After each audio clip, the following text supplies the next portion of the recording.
محمد وعلى آله وأصحابه. الحمد لله على كل حال. قالني هالربيتي بسين نجيه سجنتان تجنّا سجنتا ترباني حديث إرجما ربي صلى الله عليه وسلم حديثه هنكشنت مسجلي هم فيلمه سنرى تأمل إساء جودا الرا حديث ديد أمي في سدفار خان سنتيانو خلالتها حديثني ديدمي في سدفادا خان رادو بنهونيس واني نوف دبتو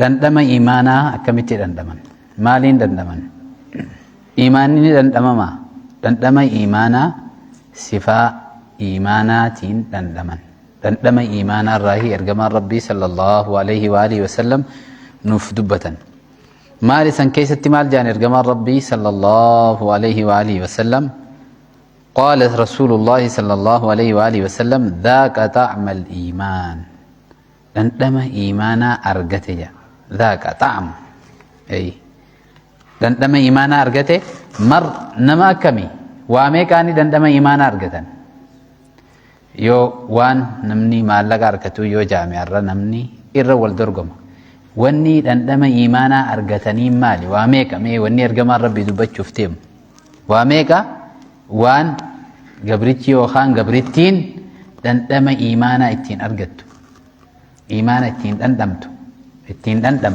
مالي والنسون وان سنو في موديم إرقما ربي صلى الله عليه وسلم مالي إيرو يا إرقما ربي صلى الله عليه وسلم واني إيمانا اتين دندم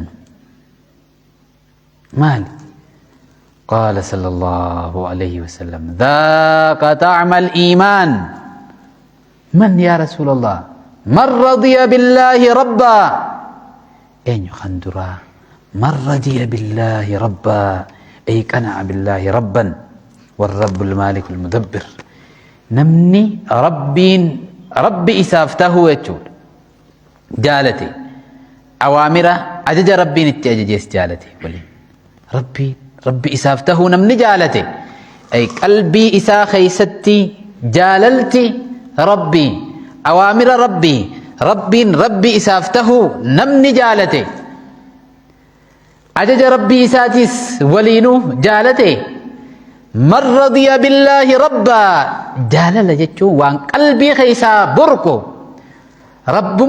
ربي قلبي خيسا نمني جالته من رضي بالله ربا وبالإسلام دينا إسلام من أمنتي إساته ناس خنجالته وبمحمد رسولا نبي محمديس إرجما إساته نمني جالته صلى الله عليه وسلم تم إيمانا سن أرجته جي إرجما ربي صلى الله عليه وسلم واسدي دبتا واسدين كان نمني قلبي إسا خيستي أرجته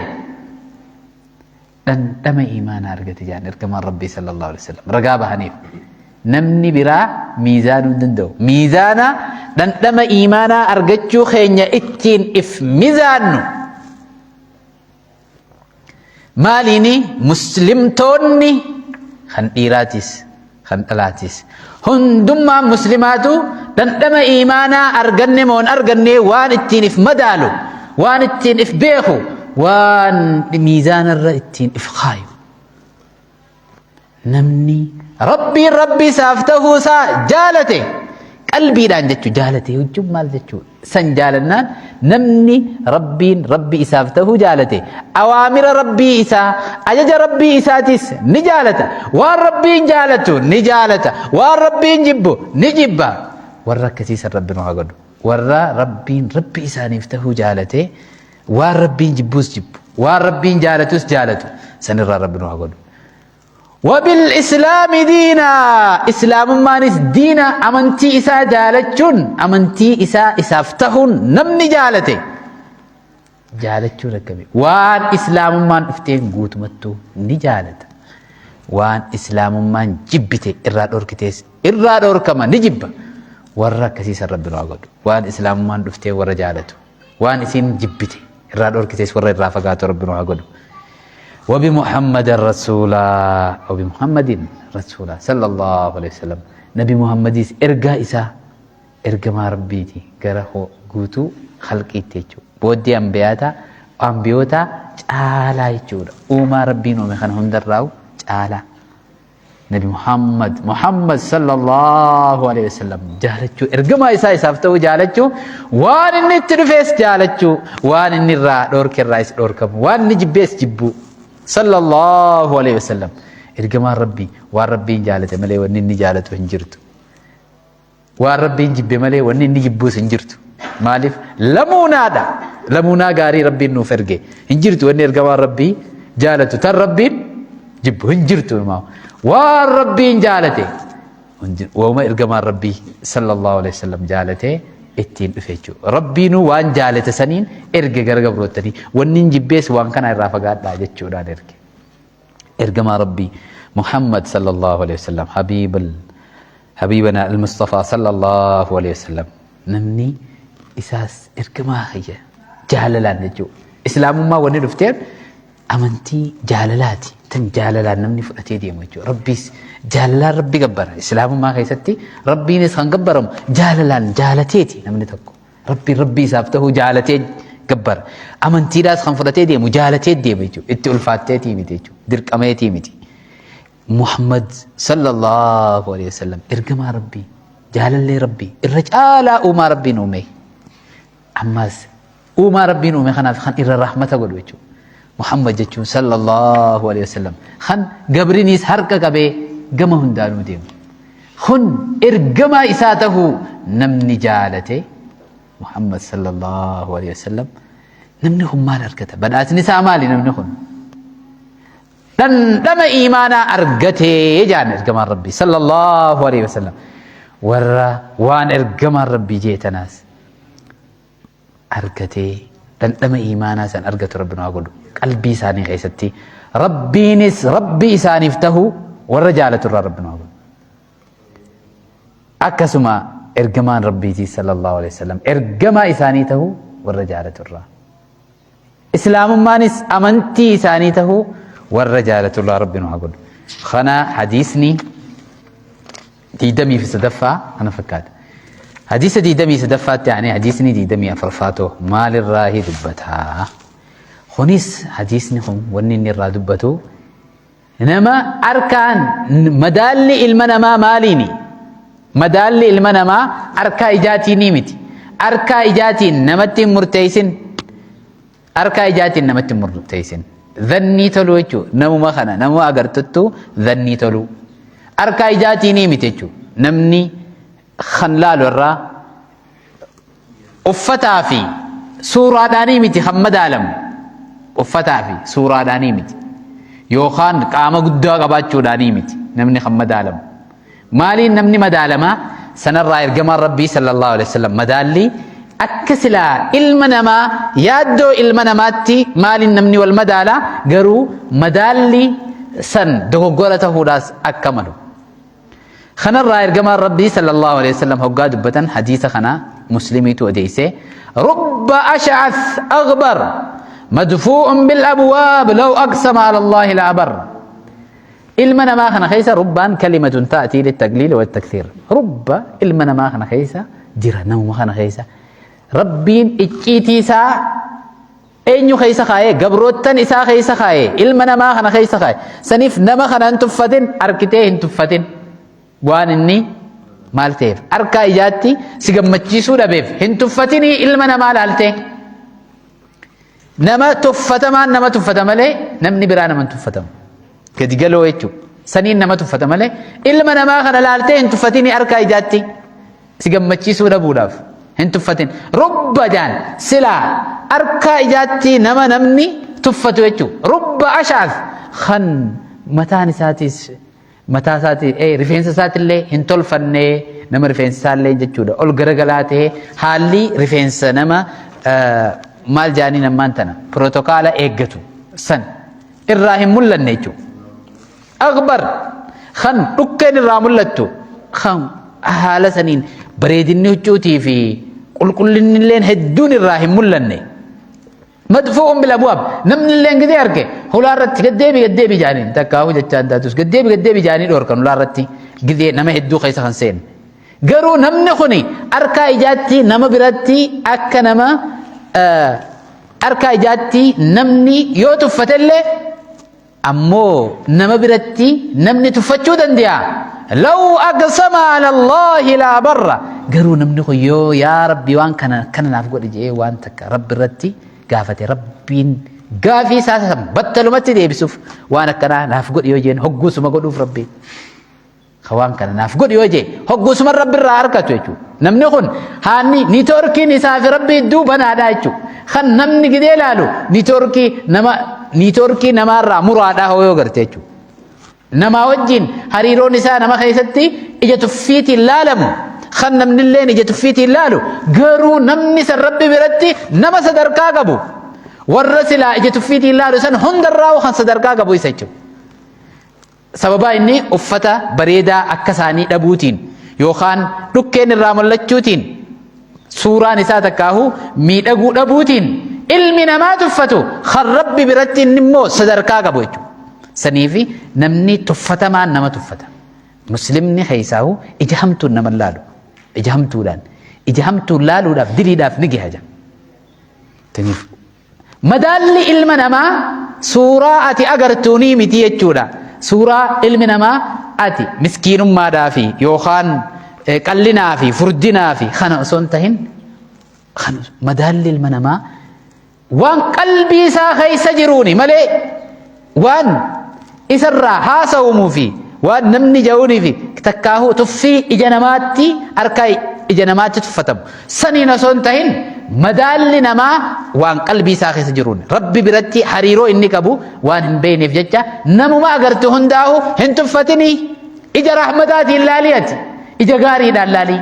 namni kun yoo xiqqaate humbar galmeensaa duwwaadha diliin daleyne ani isa duraan dilii dalage yoo nama sirra guddaate na dura rabbi abbade inni maal na dura rabbi abbade kitaabni toltuudha na dura dalage na dura rabbiif salaate na dura rabbiif soomane na dura rabbiif khayrii dalage ani isaa gadi jettee if laaluudha qabda. nama kana malee an nama sanii ol jettee if ilaalini shari'aan jechuudha. saniif wanni barnoonni islaamaa wanni nu barsiisu miidhagina haala gaarii nama ilaalchilleen ilaalcha gaarii nama hundaaf qabaachuu ilaalcha bineensummaadha ilaalcha aduwwummaadha hin jiru islaamummaa keessa. wanni barbaadu nama agartu hundaahu nama kana rabbiitu uumettee ija gaariidhaan laalu dhaloota keessallee wanni facaafamuu qaba waan kana jechuudha. dhaloota ija gaariidhaan nama hundaahu laalu jechuudha. namni kun hundinuu uumaa rabbiiti jee dhaloota jibbansaaf kun akkana jedha. kun akkana saniif waan hin taane maqaa beekumsaatiin dhaloota waan summii keessa facaasuun dogoggora akka islaamummaatti. wanni barbaadamu dhaloota jaalalaa tokko uumamuu barbaadama akka islaamummaatti kan dhannii tolu ilaalchi isaa nama hundaafuu bareedaa miskiinaaf ilaalcha bareedaa qabu nama uffata bareedaa uffata tujjaaraa hin qabneefis ilaalcha bareedaa qabu jechuudha. nama furdaa gabbina hin qabneefis hagaraa hin qabneefis kan ilaalcha bareedaa qabu jechuudha. sanumaafuu jechuudha furdaafis qallaafis kan ilaalcha bareedaa qabu dhiiraaf dubartiidhaaf ilaalcha bareedaa qabu dhaloonni akkasiisan uuma jechuudha. barnoonni islaamaa yoo karaa sirriitiin fudhate yoo ammoo barnoota islaamaa karaa sirriitiin fudhachuu baanne malal ilaalcha dogoggora jechuudha. yaada hubannoo namaa keessa jirtuun islaama hubachuun yoo namni san nama gaarii ta'e gaaromminaan hubata yoo ammoo namni san badaa ta'e islaamummaadhaas badiidhaan hubata dogoggoree jira jechuudha akka waan islaamummaan badiitti. saniif hubannoon nuti islaamummaadhaaf qabnu islaamummaan tan dhaloota hawaasummaa gaarii irra guddistu yaada bareedaa ilaalcha gaarii qabaachuu irratti nama hundaafuu mana keessattis mana alattis nama wajjiin jirtu ka wajjiin hin jirre kan ollaadhaatiif guddaadhaaf xiqqaadhaaf ilaalcha bareedaadhaan guddachuu kanaan dhufte jechuu islaamummaan warra miidhagina islaamummaa kanaan miidhagu rabbi nu haa godhu. nama hundaa'u dhanni itti tolu yoo harkaa ijaa sii tolu baatellee namni sun rabbi bira gatii qabaachuu isaa ni beeyta. icciitiin rabbii gabroottan isaa keessa jirti. nama kana hunda dhanni ittiin badinii dhannii ta'e tolfadhu ilaalchi ati namootaaf qabdu suuraadhaan suuraan isaa bareedaa tahuu fi fokkataa tahuudhaan nama addaan maal godhuu hin dandeessu madaaluu hin dandeessu. madaalli namaa gatii inni rabbi bira qabuuni malee gatii inni sibira qabuunii miti jechuudha. Gatii ati ilaaltuunii miti jechuudha. Gatii ati ilaaltuun namni wanni har'a gatii waliin godhuun huccuu bareedduu fi uffata gaarii qabaachuu fi dhaabbata mul'ata qabaachuu jaan. Mul'ata nama bira qabaachuun osoo hin ta'in mul'ata Rabbi biratti mul'ata gaarii qabaachuudhaan. Islaamummaan kan madaaltu waan qalbii keessa jirtu qalbii keessa jiru jechuudha. Saniin madaaltii saniifuu ilma namaa qalbii keessa addaan bantee beekuu waan hin dandeenyeef nama hundaawaati ijuma gaariidhaan laaluudha qabda. Haaluma gaariidhaan laaluudha qabda malee kun narra caalattee laaluu qabda malee anaan namarra caalattee maal hin godhinii if ol hin fuudhinii. Saniif namni nama tuffatu hundinuu tuffatamaadha. Ilma namaa hin tuffatinii namummaa isaatiin namni kabajamuu qaba. Tahee icciitii rabbiitu gabroottan isaa kana keessa jira. Nama silaa namni tuffatu san keessatti icciitiin rabbi heddummaatti kaan irrallee jechuudha. Kan namni silaa kun akkana jee qubaan itti laatu san osoo hin tahin kan silaa ilmi namaa tuffatee deem gaddeebii jee ofirraa deebisu san keessa heddummaatti icciitiin san icciitiin rabbii keessa jirtu kan yoo rabbi waan takka gaafate kan warri silaa harkaa ijaatti jechuudha gurguddaadhaatii fi namni silaa bootaa kan nuuf kun rabbirraan harkanne kan hogguusuma rabbirraa fudhatu jechuudha. Sanii fi madaalli ilma namaa maaliinii miti jechuudha. Uffataa fi kanaan osoo hin ta'in waan namni wal madaaluun kanaan osoo hin ta'in icciitii rabbii qabaachuudhaan san waan hin beekneef jecha nama hundaa'u akkas jennee kabajuu qabna. Akkas jechuun tortortee qulqullina dhiistee deem jechuu miti. Islaamummaa wannummaan dhufteenu qulqullinaan dhufte jechuudha. Bareedina qulqulleeffadhu yoo huccuu hedduun qabaannellee takkittuma qabdu san dhiqadhu qulqulleessi miiccadhu bareeffadhu deem. Qulqullinni bishaan miskiinaa fi tujjaarattis wal qixa. Bishaan wanni rabbiin rakisha godheefu akka waan biraatii miti jechuudha. Bishaan rakisha godhe jechuudha. Miskiinninis bishaan harkachuudhaaf hin cinqamu tujjaarinis hin cinqamu. Saniif bishaaniin qulqulleeffadhu deem malee if tortorsii deem jechuudha miti. Jechuun namni tokko madfuun bila bu'aaf kan mataan isaa faaggaa kan miilli dhukkee gideettu qulqullina ati if wasakheessuun gabricha rabbii naman gootu. Qulqullina saniif wanni ati if tortorsuudhaan gabricha rabbiitiin ta'a namni jiru yoo jiraate san dogoggora guddaadha. Sun qulqullina eeggachuudha. Inumaatu wanni barbaadamu malaayikaan adaa namarraa taati. Fooleen fokkottuun namarraa argamuun hin barbaachisu. Foolee bikka silaa fooleen irraa argamtu hundaa'u qulqullina eeggachuun kun waan islaamummaan itti dhufte jechuudha. At-tuhuuru shaxxurul iimaan. Iimaan irraa gahee qaba jechuudha. Xahaaraa qabaachuun. Saniifuu wanni islaamummaan itti dhufte an-nadhaafaa jedhani qulqullina ni barbaada islaamummaan qulqullinni islaamummaa keessatti gahee guddaa qaba jechuudha. Saniif akka nama nu duraa walitti hin laaqamne addaan eeguutu nurraa barbaachisa. Warra waan dhagee dalagu rabbi nu haa godhu.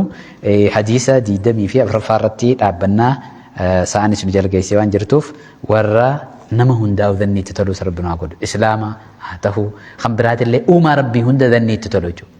Uumaa rabbii hunda wanni hundinuu bar duniyaa tanarra wanni jiru hundi meediin Allah tolchaa eenyuti? Tolchaa rabbiiti. Saniif tanarraati dhanniitti hin badin.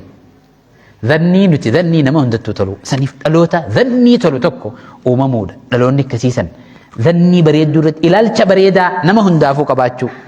Namni kana hunda uumaa rabbiiti. Ilaalcha jibbansaa keessaa haqu ilaalchi jibbansaa garummuu nama hin geessu jechuudha. Dhaloonni jibbansaan guddate eessa dhaqa? Eessa dhaqa? Saniif dhaloota jaalalaan guddatu nama harka kana hundaa'u dhanni itti tolu jechuudha. Kunis uumaa rabbiiti. Kunis uumaa rabbiiti. Rabbiitu uume. Rabbiinu ta'eefi uumeemi. Ati maa dadhabda? Rabbiifuu ta'ee uumeemi. Harkaan isaas gammachiisu baattes isaafuu ta'ee uumeemi. Inni nuu danda'e ati maaliif cinqamtaafi? Egaa eenyu uummate? Isaa uummateemi. Isaaf ta'e yaa Rabbi naaf hin taane jechuun jirtaa bara kasii ta'e naan taane. Radiitu billaahi rabbi ani isa jirti jechuudha. Waan rabbiin uumes jaalachuu qabda uumaa isaa jechuudha. Kaan gaggaragalchee uume, kaan ol garagalchee uume, kaan tolchee uume, kaan balleessee uume. Tahee ati kan badiidhaa sanammoo badii jaalachuu hin qabdu. Kaan akka silaa harkaa ilma namaatti. Nuti badii gidee garree badii ni jibbinaa ammoo ilma namaa jibbuun nurraa hin eeggamtu jechuudha. Akkuma saabtichi jeetti dilii namicha kana hoggaa isaanii dhawaa deem rabbi si haa xiqqeessu jaanii gidee kana isaa jeen irraa dhorke. Abu Dardaan irraa dhorke maali? Hin jibbitu jeen. Gocha isaa saniin jibba malee isin jibbu jeen. Yoo gocha san dhiise bara obboleessa kayyaa jeen. Saniifi nama dogoggora dalagu ni jaalannaa osoo hin ta'in dogoggora san ni jibbina. Gaafa inni dogoggora dhiise obboleessa kayyaa akkas jechuudha jechuudha. Ilaalcha akkanaa kana wanni islaamaan dhufeef namummaaf gahee guddaa qabdi jechuudha. Namummaan مالين مدالني ذاتان هجونا في خنان نمم مدالني جهين نمم من سنيني متي سنيفي ورا قبرو التربيتيس جهي قداك أبوف ربنا عقدو شينا الدنيا أخراج ربنا عباسو ربنا آتنا في الدنيا حسنة وفي الآخرة حسنة وقنا عذاب النار وآخر دعوانا الحمد لله رب العالمين السلام عليكم ورحمة الله وبركاته